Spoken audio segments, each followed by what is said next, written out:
Exactly 6 months. That's how long Nancy Guthrie has been missing from her home.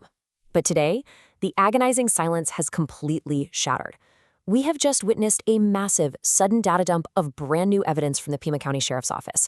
We're talking never-before-seen ransom notes, absolutely shocking revelations about the suspect's behavior, and some major forensic updates that are literally pushing the boundaries of modern science.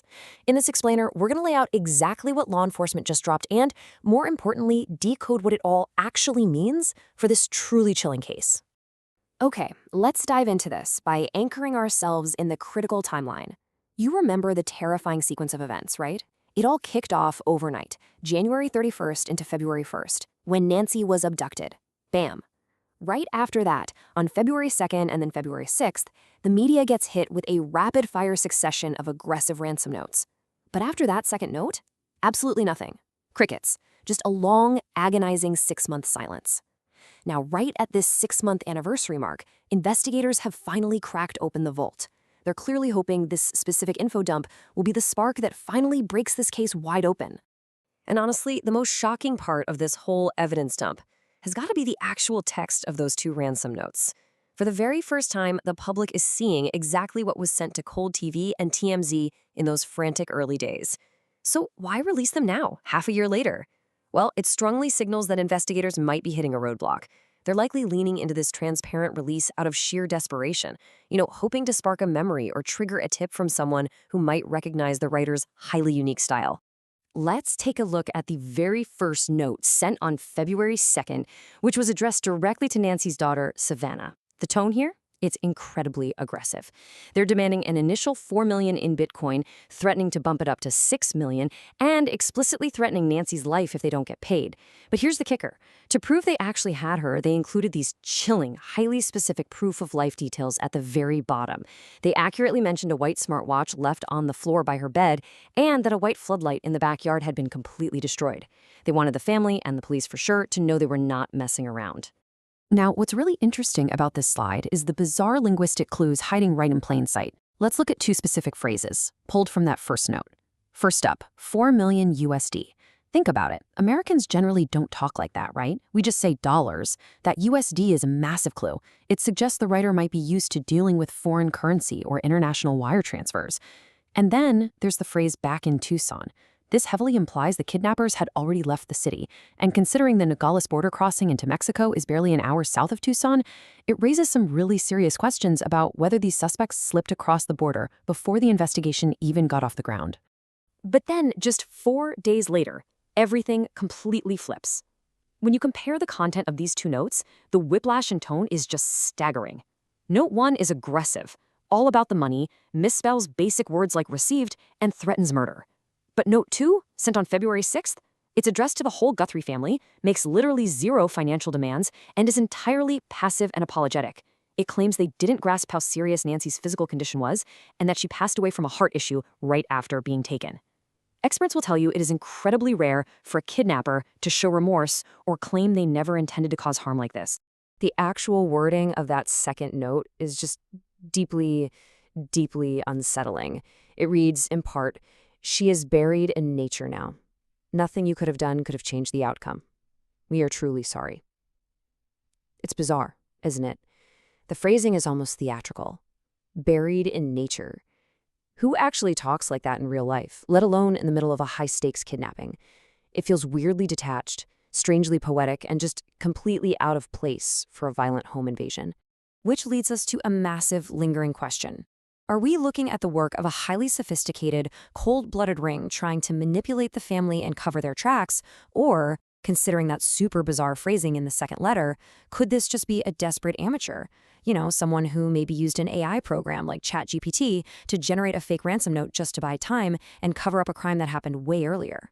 To figure that out, we really have to look at the physical evidence of the suspect himself. Alongside those notes, law enforcement officially dropped terrifying images of the suspect, who the internet has quickly dubbed the masked porch guy. This footage was actually captured right by Nancy's Ring doorbell camera. But get this, getting this video was a total nightmare for investigators. Because a specific cloud storage subscription wasn't being paid for, the video didn't automatically save to the cloud. Nope. Forensic teams had to physically go in and manually extract the data directly from the device's hardware, just so we could finally see who was lurking on those front steps. And this brilliantly illustrates just how calculated this crime really was. See, when investigators finally extracted that data, they didn't just find one video. They found videos captured on 2 totally separate days. This completely shatters that early theory that maybe this was just a random, spur-of-the-moment burglary gone wrong. Absolutely not. This guy was casing the house in advance. He showed up wearing a mask that showed a mustache underneath, bizarrely reached for the porch plants for reasons we still can't quite figure out, and he deliberately targeted a family known for having significant wealth. This was, without a doubt, highly premeditated. So, with video evidence of this super careful masked suspect, investigators desperately needed physical evidence to move the needle. For months, there were all these rumors swirling around about a single hair fiber found at the scene. But the sheriff has just confirmed a completely devastating setback. That single rootless hair fiber, it yielded absolutely no DNA. Zero. Science has basically hit a brick wall on what everyone thought was going to be their slam dunk lead. Now, with the hair fiber totally ruled out, investigators are hanging their entire hopes on just a single digit, the number 4. That is the maximum number of different people whose DNA is all tangled up together in a single, highly complex mixed biological sample. This mixed sample is literally the only physical evidence investigators have left to work with from the crime scene. Let's move to and see how this builds, because to untangle this mess, we are witnessing an absolutely unprecedented forensic effort.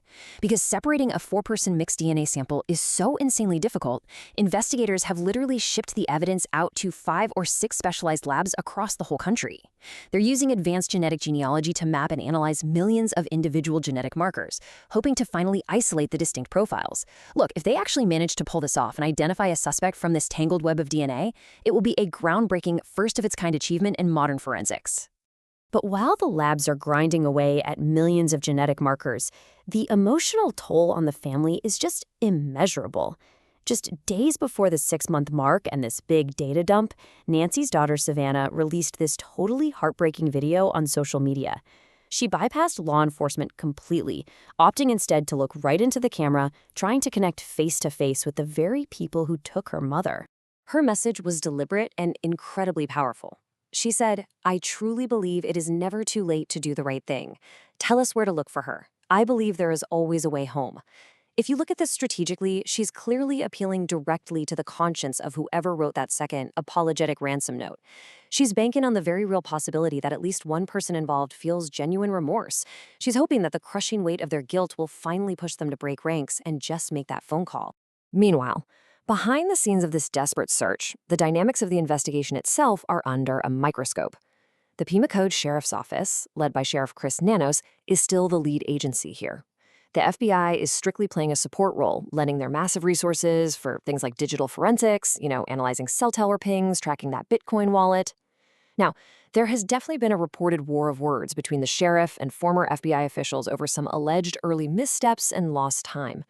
But regardless of the tension, right now the sheriff's office is leading the charge, and they are openly pleading for the public's help to solve this.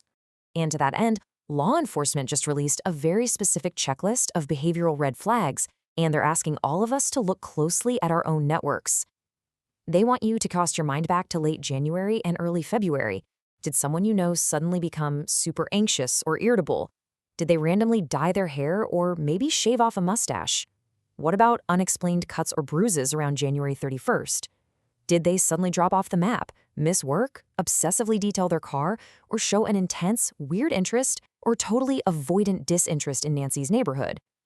They firmly believe someone out there is connected to a person who fits this exact profile. So, the crucial point is this. We are 6 months into an incredibly premeditated crime. We've got bizarre, conflicting ransom notes, a suspect caught on video casing the house, and a forensic investigation that's literally pushing the limits of what science can do today.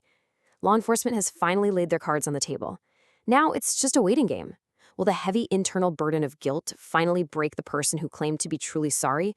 Or will a single observant tip from someone watching be the key that finally breaks this puzzle box wide open and brings Nancy Guthrie home?